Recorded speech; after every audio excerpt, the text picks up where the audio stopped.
ভগবান, আজ আমি আর কি বলবো ঠাকুর।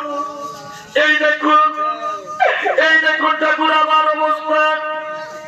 আমার পুত্র দেবরাজ ইন্দ্র আজ আমার গর্ভের সন্তানকে পৃথিবীতে আসতে দিল না, আমার গর্ভের সন্তানকে গর্ভে হত্যা করল।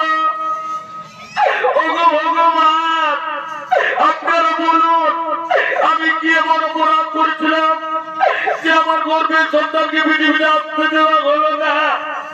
কেন কেন আমার গর্ভের সন্তানকে গর্ভে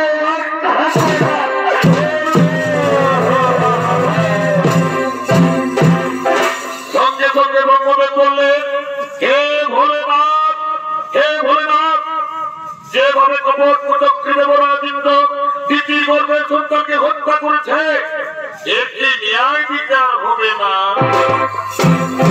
সঙ্গে সঙ্গে বাবা ভোলেনাথ বললেন, শোনো শোনো দেবগণ, যেভাবে কপট কুচক্রী দেবরাজ ইন্দ্র তিতির গর্ভের সন্তানকে হত্যা করেছে, এর ন্যায় বিচার অবশ্যই হবে। কিন্তু ন্যায় বিচার করবে গর্ভদাতা শনিদেব। হে প্রভু, আমি আপনাদের আদেশ অবশ্যই পালন করবো। আমার কাছ থেকে দেবরাজ ইন্দ্র কিছুতেই রেহাই পাবে না।